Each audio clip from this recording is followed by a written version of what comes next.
श्रीमद् भागवत की कथा सुनाना प्रारंभ किया है।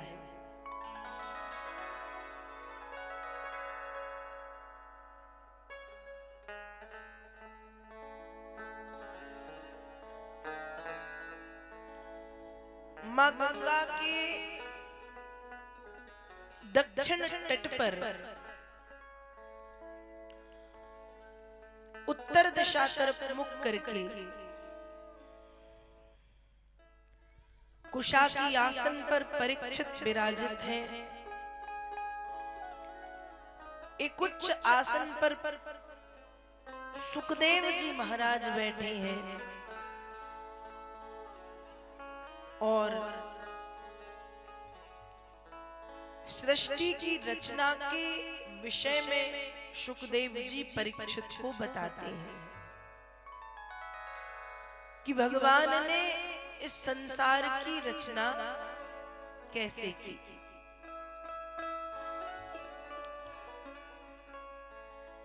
भगवान श्री हरि नारायण ने इस दुनिया को कैसे बनाया। तो भगवान नारायण की नाभि से एक कमल नाल निकली। कमल नाल से ब्रह्मा जी की उत्पत्ति हुई। ब्रह्मा जी को चतुः श्लोकी का ज्ञान प्रदान किया है। जिस श्रीमद् भागवत महापुराण को आप सुन रहे हैं, श्रीमद् भागवत जी में 18,000 श्लोक हैं, लेकिन सबसे पहले श्रीमद् भागवत जी का ज्ञान भगवान विष्णु के द्वारा 4 श्लोकों में ब्रह्मा जी को दिया गया, केवल 4 श्लोकों में। और फिर उन 4 श्लोकों का विस्तार किया है व्यास जी ने, वेद व्यास जी ने 18,000 श्लोकों के रूप में। तो श्री हरि नारायण ने चतुः श्लोकी का ज्ञान प्रदान किया। साथ ही साथ ब्रह्मा जी से कहा कि अब आप इस संसार की रचना करें।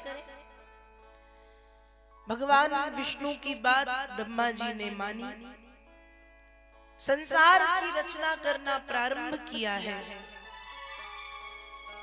तो सबसे पहले ब्रह्मा जी की संकल्प सृष्टि से 4 पुत्रों की उत्पत्ति हुई।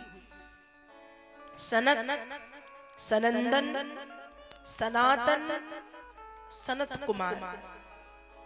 ये 4 जो ऋषि हैं, ये संकल्प सृष्टि के द्वारा उत्पन्न हुए। चारों पिताजी, ब्रह्मा जी पिता हैं, पिताजी के सामने हाथ जोड़ के खड़े हैं कि पिताजी बताएं हम क्या करें। ब्रह्मा जी ने कहा एक काम करो, सृष्टि की रचना को आगे बढ़ाओ। तो सनत कुमारों ने मना कर दिया, हम ये नहीं कर सकते, हम संसार में फंसने थोड़ी आए हैं। और सनत कुमार चले गए जंगल। अब ब्रह्मा जी को क्रोध आया कि मेरे ही पुत्र मेरी ही बात को नहीं मान रहे। तो ब्रह्मा जी को जब क्रोध आया तो ब्रह्मा जी की भ्रकुटी से, क्रोध के कारण भगवान रुद्र की उत्पत्ति हुई। ब्रह्मा जी की भ्रकुटी से क्रोध जब ब्रह्मा जी ने किया तो भगवान रुद्र प्रकट हुए हैं। अब भगवान रुद्र ने आकर के ब्रह्मा जी से कहा कि मैं क्या करूं। तो ब्रह्मा जी ने कहा आप सृष्टि की रचना करो। भगवान शंकर ने कहा ठीक है।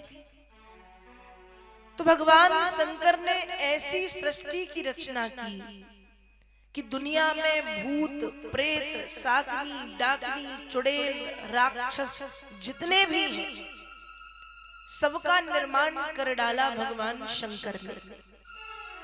तो ब्रह्मा जी कहते हैं यदि ऐसी सृष्टि की रचना आप करेंगे यदि ऐसी सृष्टि की रचना आप करेंगे तो सृष्टि प्रारंभ होने से पहले ही समाप्त हो जाएगी। इसलिए आप रहने दें, ये सृष्टि की रचना आपके वश में नहीं है। भगवान शंकर ने कहा ठीक, भोलेनाथ भी यही चाह रहे थे। तो भोलेनाथ भजन करने में व्यस्त हो गए, मस्त हो गए, और ब्रह्मा जी सृष्टि की रचना में फिर से व्यस्त हो गए। तो भगवान ब्रह्मा की संकल्प सृष्टि से 4 पुत्र, सनत, सनंदन, सनातन, सनत कुमार,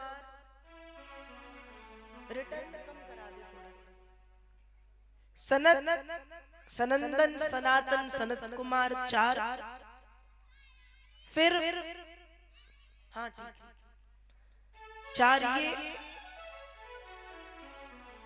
भ्रकुटी से भगवान रुद्र, भगवान रुद्र भी तपस्या में लीन हुए। तब मानसिक सृष्टि की रचना ब्रह्मा जी ने की, और जब मानसिक सृष्टि की रचना की तो मानसिक सृष्टि की रचना से ब्रह्मा जी के 10 पुत्र और उत्पन्न हुए, जिसमें से भृगु, वशिष्ठ, पुलह, क्रतु, अंगिरा, मरीचि, कश्यप, देवर्षि नारद, प्रजापति दक्ष, अत्रि, ये ब्रह्मा जी के 10 मानस पुत्र हुए हैं।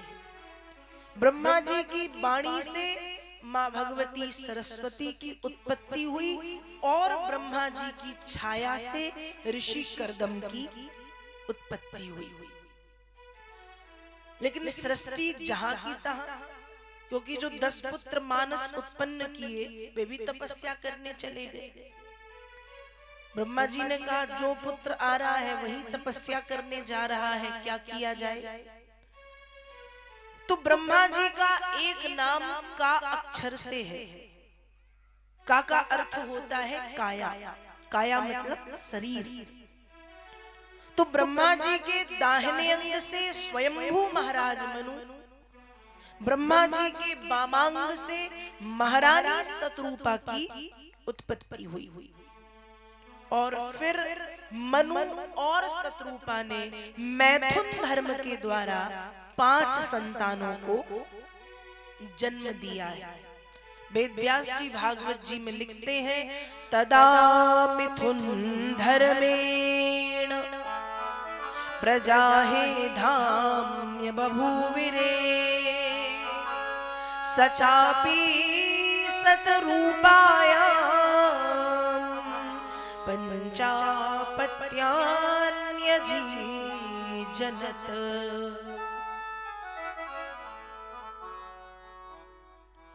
ब्रह्मा जी के दाहिने अंग से महाराज मनु, वाम अंग से महारानी शतरूपा उत्पन्न हुई।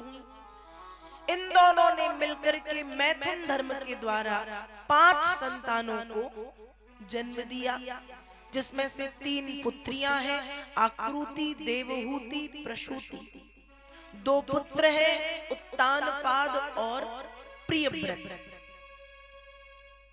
मनु महाराज की 5 संतानें। समय बीतने पर महाराज मनु ने अपने पिता के धर्म का पालन किया। आकृति का विवाह प्रजापति रुचि के साथ, प्रसूति का विवाह प्रजापति दक्ष के साथ, देवहूति का विवाह महर्षि कर्दम के साथ संपन्न कराया। देवहूति का विवाह महर्षि कर्दम के साथ हुआ। देवहूति और कर्दम ऋषि के विवाह से 9 कन्याओं की उत्पत्ति हुई। जब 9 कन्याओं की उत्पत्ति हुई, कर्दम ऋषि तपस्या करने जाने लगे। देवहूति ने निवेदन किया कि भगवान, कन्याएं तो ब्याह करके अपने घर चली जाएंगी, इसलिए एक पुत्र मैं चाहती हूं जो मेरे साथ रहे। तब कर्दम और देवहूति ने कपिल देव जी महाराज को जन्म दिया है। भगवान के अंश कला अवतार श्री कपिल देव